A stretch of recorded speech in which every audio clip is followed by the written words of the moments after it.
Bom, então boa noite a todos. Queria começar essa discussão com os senhores citando uma metáfora grega da Antiguidade Clássica, que é uma metáfora que fala sobre um marinheiro grego que viajou, fez uma viagem longa ao mar com seu barco, e ao longo dessa viagem, os ventos muito fortes, as ondas muito intensas, as diferenças de temperatura também muito intensas, foram aos poucos deformando esse marinheiro.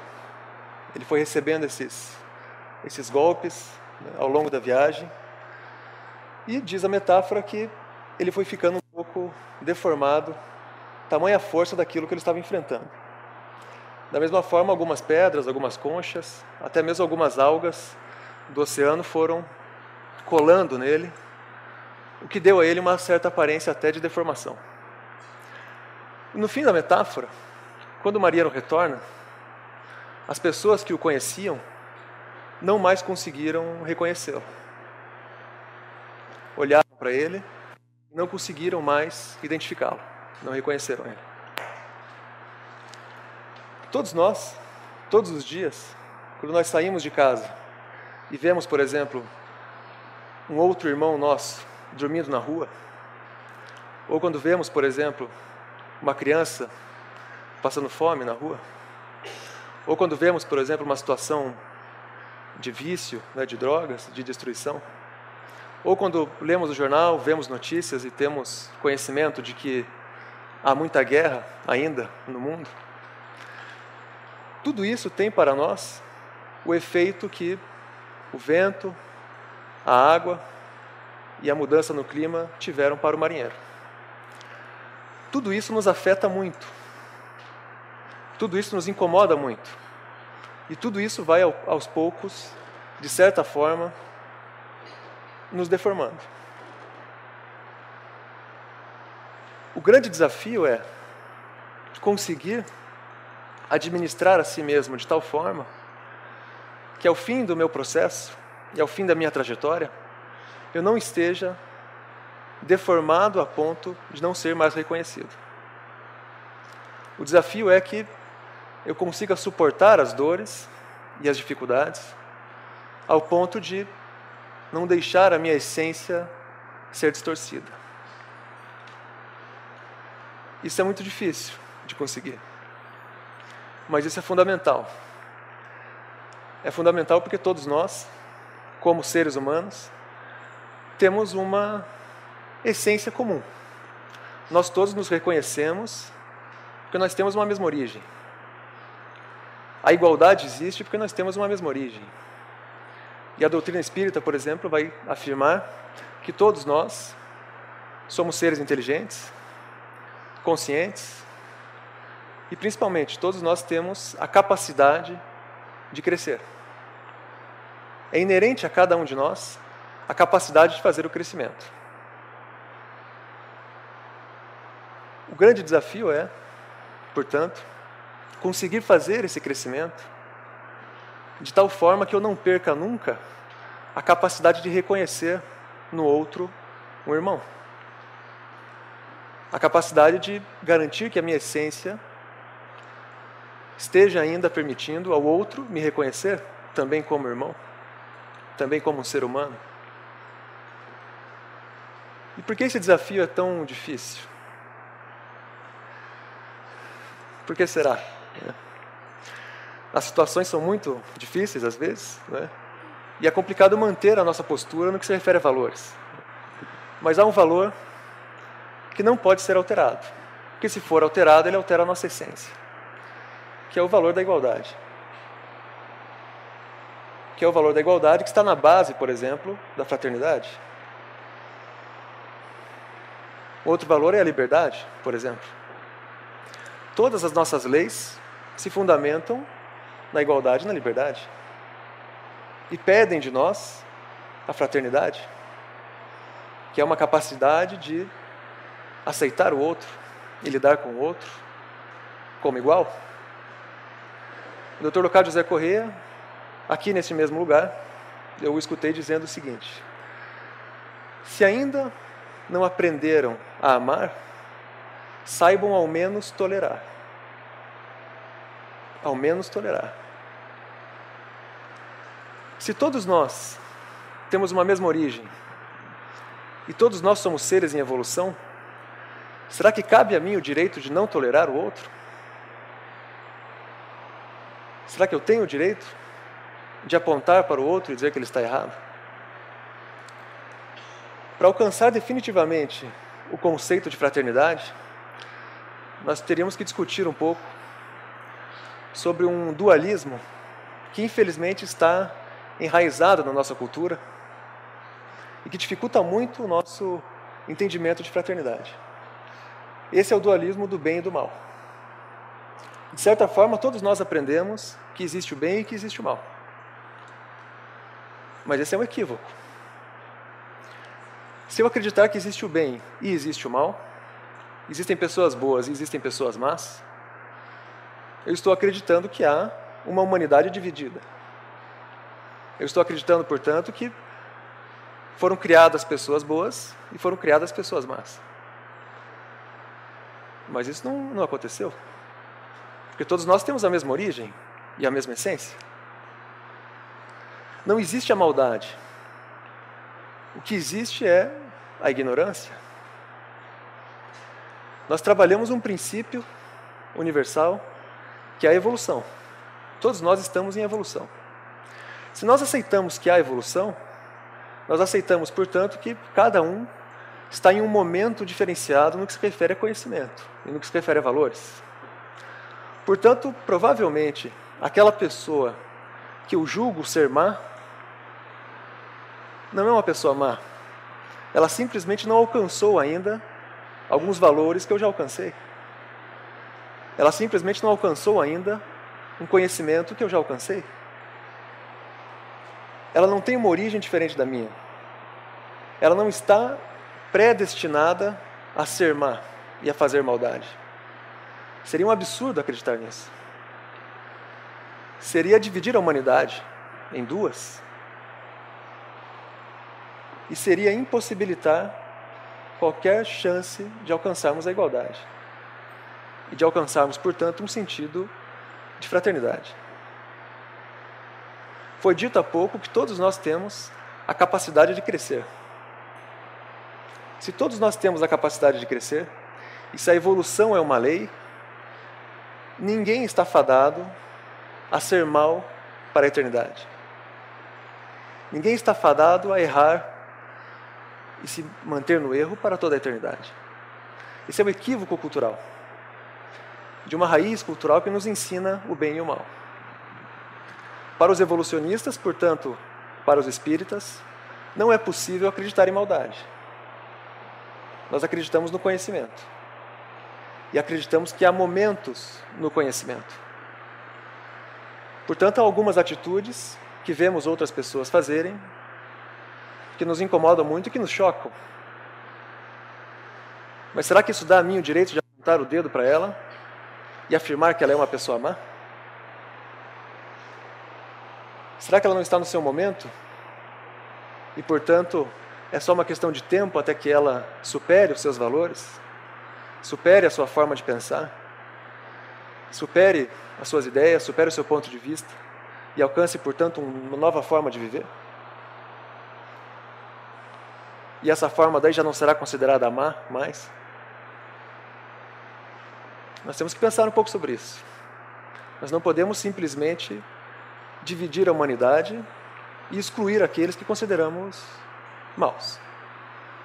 Porque a nossa origem é a mesma. Da mesma forma, há uma constatação que nós precisamos ter muito fortemente lúcida e consciente em nós.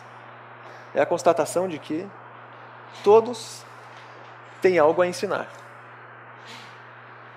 Eu posso aprender com todas as pessoas, sem exceção.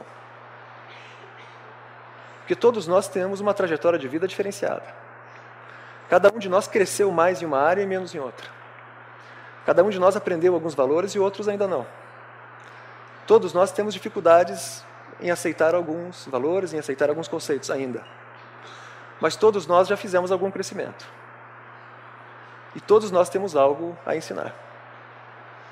Sem exceção. Se eu tenho consciência de que eu posso aprender com todos, isso me leva a uma atitude de fraternidade, inevitavelmente. Se eu tenho consciência de que todos nós estamos em evolução, portanto, todos nós somos falíveis, isso me leva a uma atitude de tolerância, portanto, de fraternidade. Nem todos nós são professores. A profissão professor não é a que todos nós exercemos, mas todos nós, sem exceção, somos educadores. Todos nós somos educadores. Cada um de nós, pela forma como se movimenta, pela forma como fala, pelas palavras que utiliza, pelas ações que realiza, está de alguma forma educando. Todos aqueles que convivem conosco aprendem só de olhar para nós, só de ver a forma como nós fazemos algo. Até em silêncio, parado, eu estou educando, de alguma forma. E estou aprendendo, por outro lado. Se eu estou sempre educando, a pergunta é: será que eu estou educando bem? O que eu estou transmitindo para aqueles que convivem comigo? Será que eu estou educando para a fraternidade? Para a igualdade? Ou será que eu estou educando para a diferença? Para a exclusão? Portanto, para a divisão do mundo? Essa é uma pergunta fundamental. É uma pergunta que só de per si pode ser respondida. A pergunta sobre os valores que eu estou transmitindo. A outra pergunta é: será que eu entendi a fraternidade? Ou será que eu ainda vejo a igualdade como um valor que é dito porque é bonito? Que é dito porque soa elegante? Será que eu entendi mesmo? O que significa afirmar que nós somos todos iguais?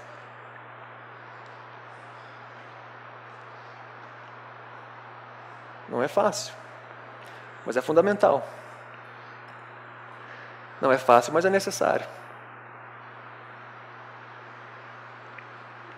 Como foi dito no início, essa série de situações difíceis com as quais nós convivemos, sejam elas do cotidiano, sejam elas desafios, por exemplo, que eu enfrento em minha vida, ou sejam elas crises que o país enfrenta, ou crises que o mundo enfrenta, portanto, crises internacionais, tudo isso nos afeta de forma muito intensa. O problema é que, aparentemente, o medo e a violência estão retirando de nós a nossa sensibilidade. Se eu consigo olhar para alguém na rua e não sentir nada, é porque algo está errado. É porque o medo e a violência se tornaram tão recorrentes e são tão intensos no país em que vivemos, que é como se a nossa sensibilidade estivesse sendo, aos poucos, danificada. Fazendo uma analogia, é mais ou menos como uma anestesia. É como se nós estivéssemos anestesiados. A nossa capacidade de sentir está, de certa forma, amortecida. Com tanta guerra, com tanta violência, com tanta dúvida, com tantas situações que ferem aquela que é a nossa característica essencial, a igualdade. Por mais que a minha sensibilidade esteja, de alguma forma, afetada, a minha essência não se perde. E essa essência vai sempre fazer com que eu reconheça no outro um igual. Então, apesar de estarmos anestesiados, nós não deixamos de ser aquilo que nós somos. Nós precisamos cada vez mais controlar isso. Nós não podemos nos tornar o marinheiro que foi desfigurado pelas ondas do mar e pelas tempestades. Há uma ideia muito interessante do Platão, que é um filósofo grego, todos conhecem. Ele diz que há duas formas involuntárias de mudar de ideia. Eu posso mudar de ideia involuntariamente de duas maneiras. A primeira é através do esquecimento. E nesse caso o responsável é o tempo. O tempo faz com que eu esqueça algumas ideias. A segunda forma de mudar de ideia involuntariamente, e essa é mais interessante, é através de situações tão fortes que a vida me coloca, que se torna inevitável mudar de ideia. A vida me apresenta situações, às vezes, tão intensas, que não há como não mudar de ideia. Não há como repensar os valores. Não há como mudar a minha forma, não mudar a minha forma de pensar. Que bom que isso acontece, porque isso é um processo educativo. O desafio é, como já dissemos, fazer essa mudança sem perder a essência, porque a essência não vai mudar.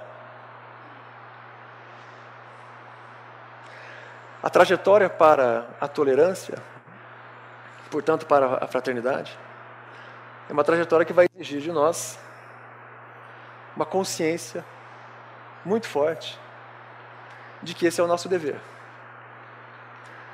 Não é um bônus fazer o bem. Fazer o bem é o dever. Não é um algo a mais. É o mínimo. É o mínimo que se espera da humanidade. Fazer o bem. Agir com fraternidade. A caridade, por exemplo, que é estar presente na vida do outro, como diz o Antônio Green, que é um espírito que constitui mensagens aqui. A caridade é construir com consciência para todos. A caridade é ser um pouco o outro.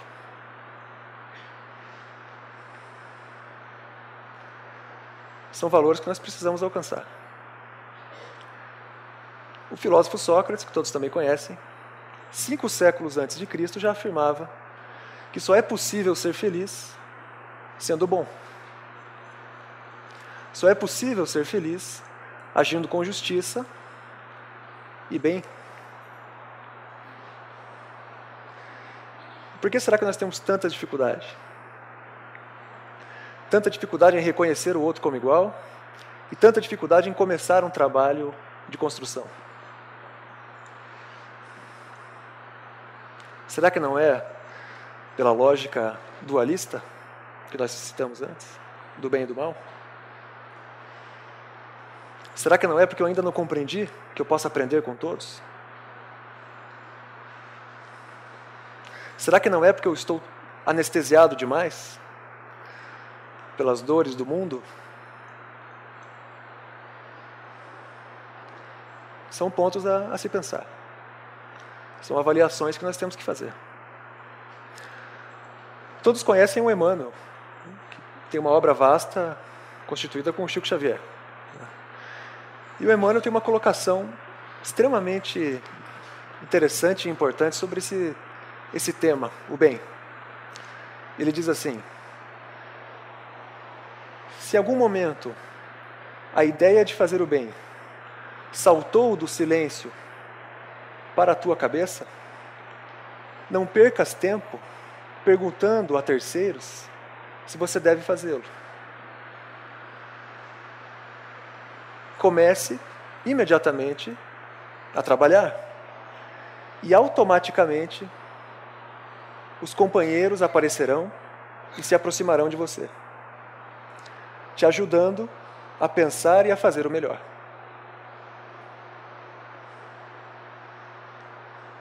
Qual é o sentido dessa frase? Será que eu preciso da aprovação de todos para começar um trabalho que eu acredito? Será que eu preciso esperar que pessoas digam que eu estou certo, que vão me ajudar? Será que eu preciso esperar a maioria e que a maioria me aplauda para fazer aquilo que eu acredito que é certo? Ou será que o processo não é o inverso? Quando eu começar a fazer, automaticamente aquelas pessoas que também acreditam naqueles valores vão se aproximar de mim e iremos fazer juntos. Quando eu começar a fazer, por afinidade, outros também farão. Então é preciso fazer. Em síntese, é preciso começar, basicamente. Sem esperar os aplausos, sem esperar a concordância, sem esperar que alguém diga que aquilo é necessário e importante. Basta que, no mais profundo da minha consciência, portanto, na minha essência, aquilo pareça ser o melhor a ser feito. Então, que cada um consiga avaliar um pouco as dificuldades que tem enfrentado, consiga avaliar o quanto está conseguindo administrar essas dificuldades, sem perder a sensibilidade e principalmente sem perder a consciência de que é um ser em evolução, de que é um ser que tem a capacidade de fazer o crescimento e de que todos os seres têm as mesmas capacidades, as mesmas dificuldades, com trajetórias diferentes, mas com a mesma essência. Então que todos nós ampliemos essa consciência e com certeza o mundo aos poucos vai se transformando. A mentalidade vai se transformando, a cultura se transforma e de um em um, quem sabe nós vamos traçando uma história um pouco mais fraterna para aquilo que chamamos de humanidade. Para esse grande conjunto que representa a nossa unidade, que é a humanidade. Obrigado pela atenção de todos. Nós vamos dar continuidade aos trabalhos. E nos momentos todos de silêncio nós vamos continuar as nossas avaliações, as nossas meditações, as nossas reflexões. Enfim, o nosso processo, às vezes lento, silencioso, mas verdadeiro, que é o processo de transformação, o processo de evolução. Obrigado, com licença, uma boa noite a todos. Com licença.